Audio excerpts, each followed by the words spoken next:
Alright, bet.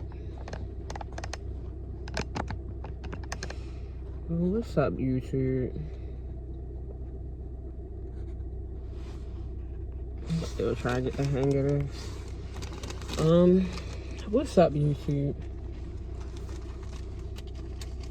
You know, as I stated probably like in my first couple of videos, that, you know, on some personal, I've been going through so much, you know, mentally, emotionally, spiritually, literally trying to just find myself, you know, in this world with the time that I have. And, you know, these past couple of months have just been like so journey changing. You know what I mean? Like, whatever course of direction that I felt like I probably was on prior to a few months ago, like, it's definitely like, I'm definitely like in like a new journey in life, a new chapter in life. Like I said, like, this particular video, nothing but a heavy heart, you know, like a empty space that was created a few years ago, just like got more empty. Like,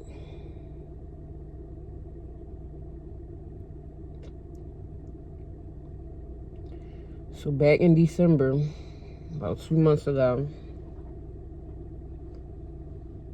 I lost my grandmother.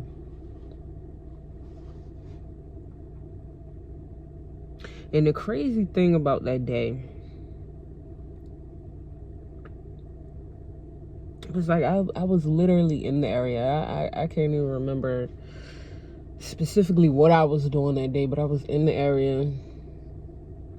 And I rolled past my grandmother's house that morning. Well, the apartment complex that she lives in. And, you know, I rolled past it that morning that she passed.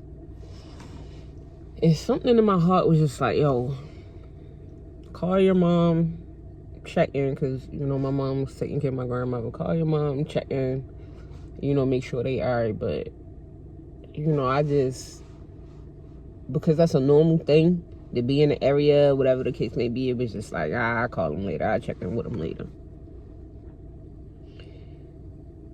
And coming to find out later that day, I get a phone call like, yeah, you know, your grandmother passed this morning. And it's like, that shit, it sit with me because, you know, your intuition, like, it's telling you something.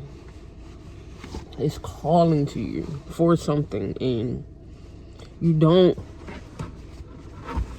recognize that voice enough to be able to, like, really hear it and know that that's what's going on.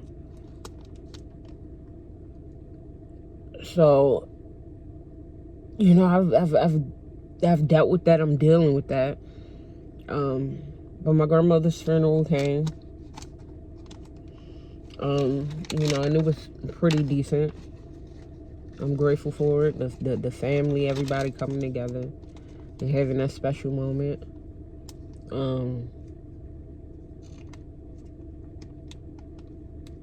And because it was from, like, natural causes and stuff like that, it was a little bit easier to kind of, like, deal with and process, I guess. You know, my grandma was 78, and even though I wish she would have had longer time, you know, her health was already declining, you know, along with just a long history of just, you know, just different substances and stuff like that. But, you know, it was like, my granny passed natural causes in her home with her family. And it's like, it's so powerful to think that, you know, like, at bare minimum, like, That's how we would all hope to go. Peacefully in your home, surrounded at least by family or people that love you and care about you. Like, that's the least we could probably, like, ask for out of this cruel world. And so yesterday, I get a phone call that one of my mud friends, like one of my off the porch, like just ripping around the streets, young age friends, was killed to domestic violence. Her girlfriend pulled out a gun, shot her, and took her life.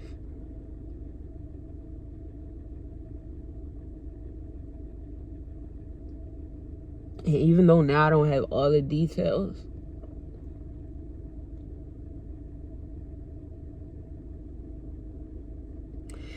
given what I do know, you know, from just my friend hanging around, being around, whatever it wasn't worth making such a permanent decision on somebody that is so important and so loved.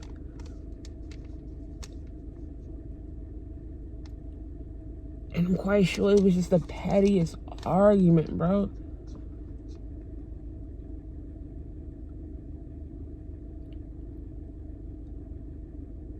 People don't know.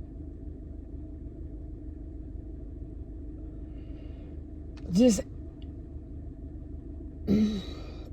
especially in this time that we live in, this climate of the world that we are in, having emotional intelligence and having that self-control, that discipline to not act so irrational and so emotional in moments of conflict or disagreement. Especially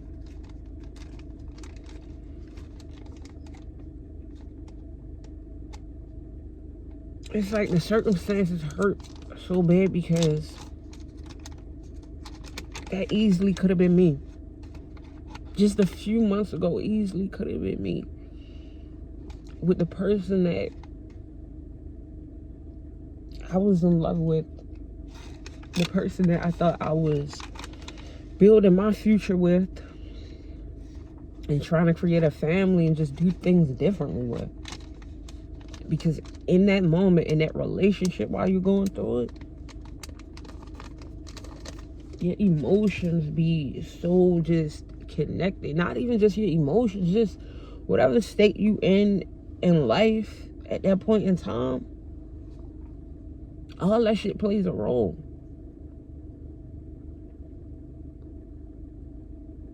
I'm in a car right now because I gotta go back down to the courthouse.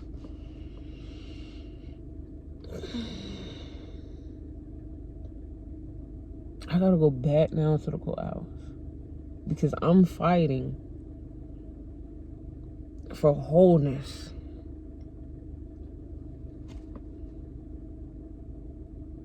I didn't sent evidence, like I didn't did everything that I needed to do as far as trying to be compensated for my car, for everything that Shorty kept when we broke up, just everything, just trying to at least get something on the back. And it's like, Shorty don't care.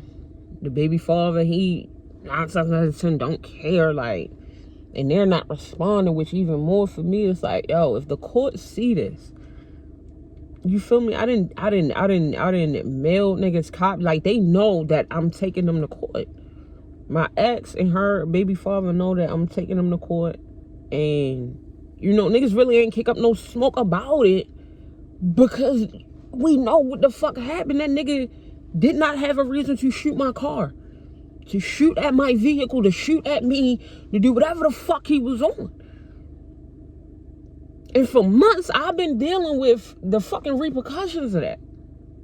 Car messed up, bills piling up, finances messed up, and still trying to keep my head above water, be happy, enjoy life, take care of my family, be there for my family, while feeling like I'm low-key just like drowning in problems, bro. Drowning in problems. All because I opened my heart and my life to basically somebody that turned out to be an enemy for real. And I feel like that's really like the premise of like today's video. Like, be mindful, regardless of the title that they may have, family, friend, whatever, lover.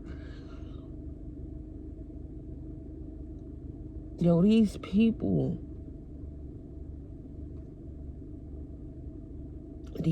are not spiritually bound to us, right? Even by title, these people are not spiritually bound to us. It may not necessarily be connected frequently, on a frequency level, might not be connected. Like, these people genuinely might not be of like your tribe when it comes to your higher self, just because in this state, in this realm, in this dimension that we live in, these people have a title in your life.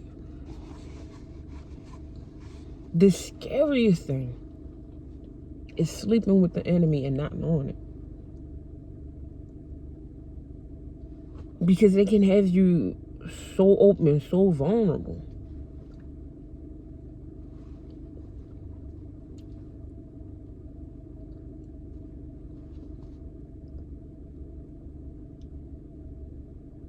They have an easy access to do things to you that the enemy can't.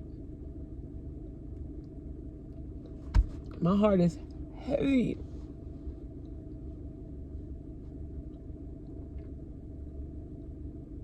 For somebody that I've known for so long and just be gone like that.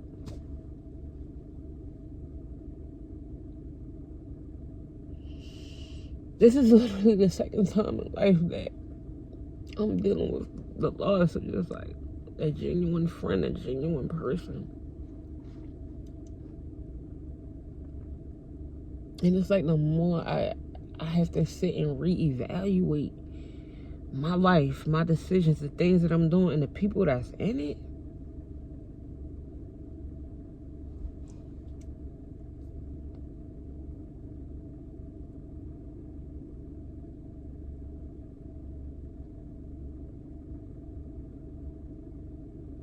When I look back on these moments,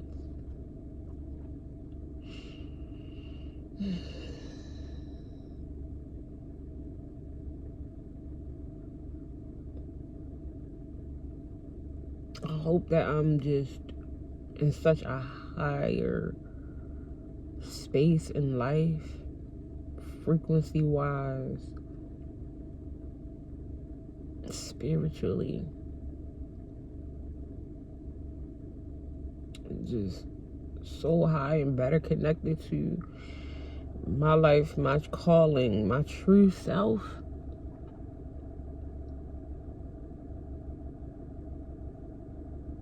that these moments is just a footnote, a storyline to something greater, to something better.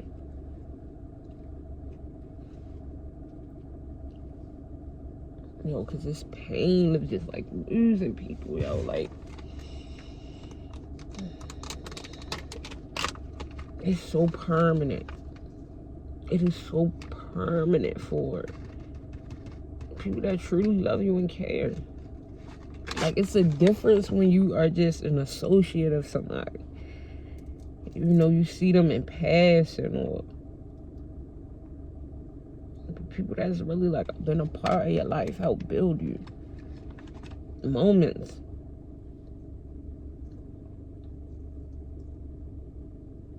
And that's another reason of what kind of like motivate me to really like record and keep this, because bro, this really is like a part of your legacy. Like what you leave behind.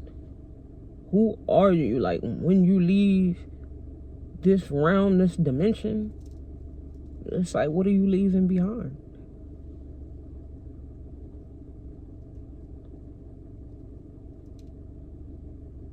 Like, I don't feel like this life that we live on this earth, in this dimension, is end all be all. But it's so much hurt, so much pain, so much loss that it sends me down such a deep rabbit hole of like depression, because it's like, yo, how did we get here? Like, we literally created hell on earth.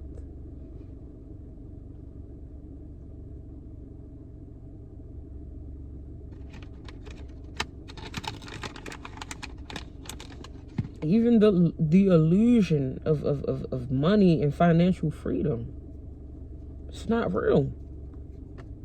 It's not real. They try to sell you this dream that that's what happiness is attached to. And I've been learning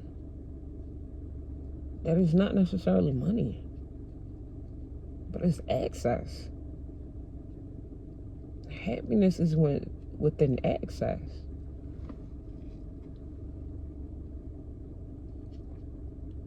Do you have access to live the life that you truly want? It's nothing to do with money.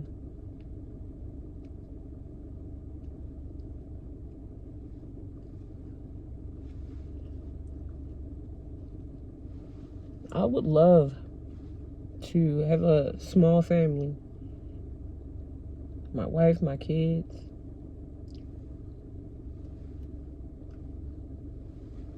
Have a family home, a generational home that can be passed down through the family. But I also want like an RV, like a mobile home. And that really be like like every summer or something like that. Every seasonal break, we can travel and really enjoy life. Like, that's what I want. That is happiness for me in my future. That just having access, like not being deprived of anything that we desire, but having my family and just being able to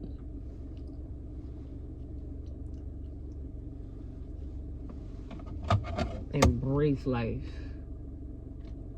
and not struggling to live it, you know?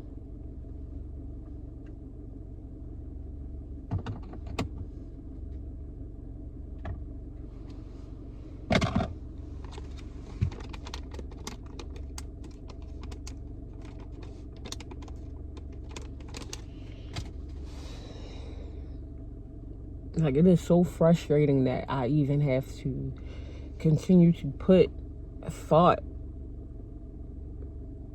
into a relationship that I'm just really trying to detach myself from, so that I can move forward with wholeness in me.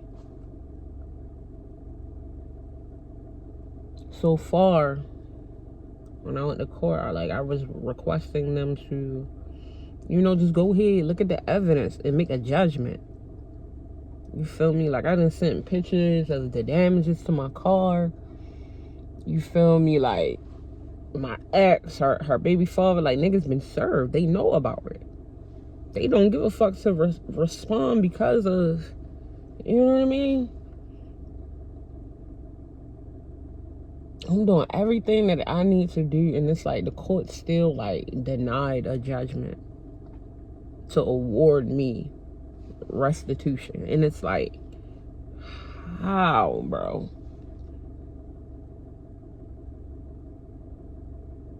And so, like, even that kind of like, it's like, damn.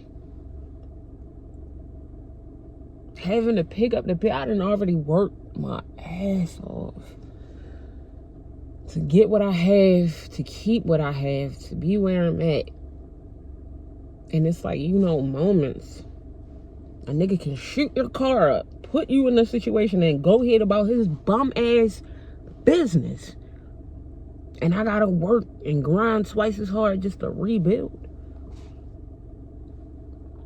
In a court, you feel me? Who should be hard pressed to just look at the evidence was just like, nah, it ain't enough. These people know what's going on, choosing to just duck it out.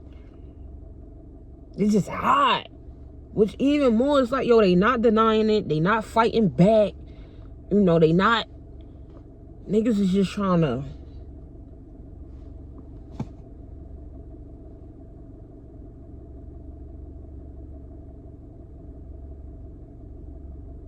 And so I have to leave it up to the universe and believe that everything that I lost is going to come back tenfold, better, greater, stronger. Because that's what I deserve in my life. That's what I work for. That's what I live for. That's what I believe. I fight every day not to allow myself to sink into depression because, bro, we grew up in poverty.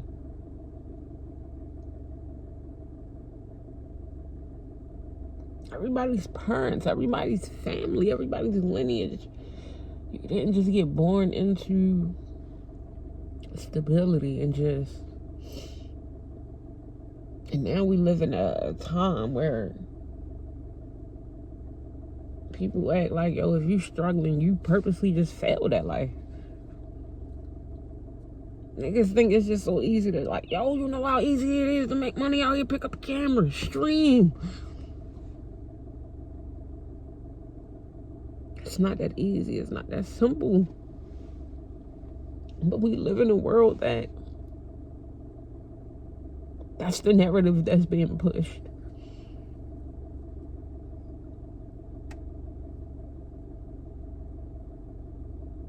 We had some of the richest people in the world killing themselves. Because again, money does not guarantee happiness.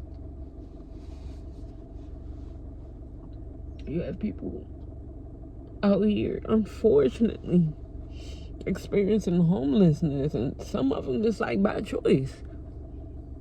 Why? Because that is true freedom. That's true freedom to them. They've already lived a life of, kind of feeling how I feel. Like people don't genuinely care about you. They don't genuinely love you. Like even for me, like, not to say that it wouldn't be a few tears shed if I was no longer here, but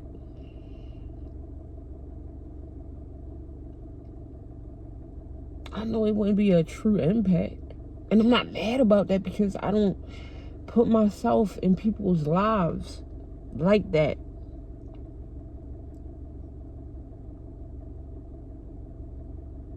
To feel like, yo, niggas just can't, kind of move on without me. But I know for a fact that I've been more genuine than what I needed to be.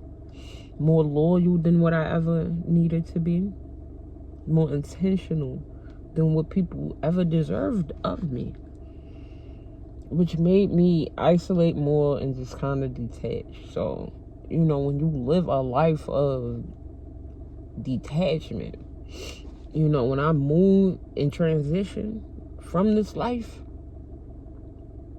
I don't expect it to be a sea of people.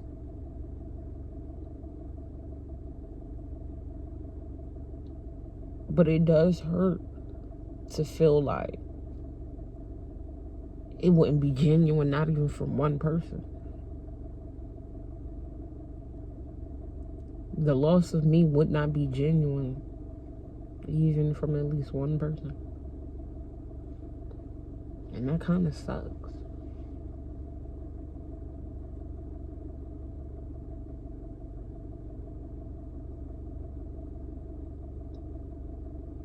But ever since I can remember, very small, at very young age, I've always been here and in here. 24/7, 365. Like I'm quite sure a bunch of other people out there is. We live here and in here. All this outside shit. Shit is just part of the storyline. It's just part of the fucking storyline. But for me, it's like, I want a powerful story. I want an impactful story. I want a memorable story.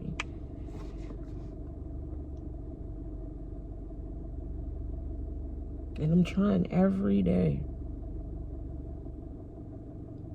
to not just live life, but experience it and embrace it.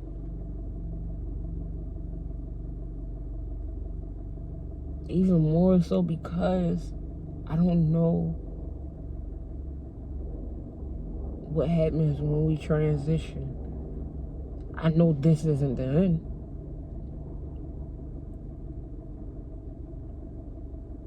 And because I know this is just a part of, like, the whole grand scheme of it, I want this part to mean something. I want to be intentional with living my life, even if it is just hell on earth.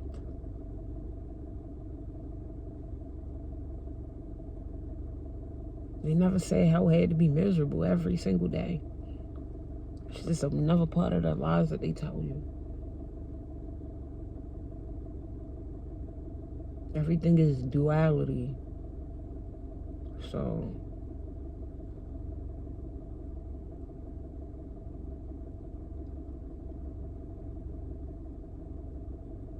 with me moving into this next chapter,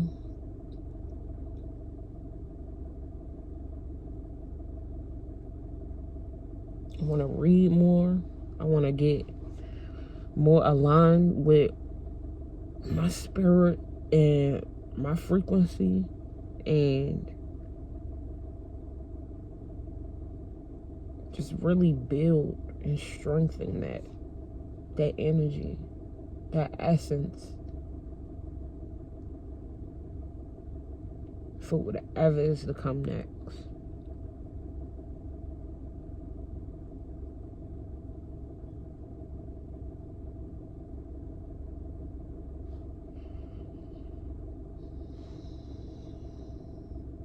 It's just so crazy how, like, every day you gotta wake up and put on a brave face because you don't know what's in store for that day.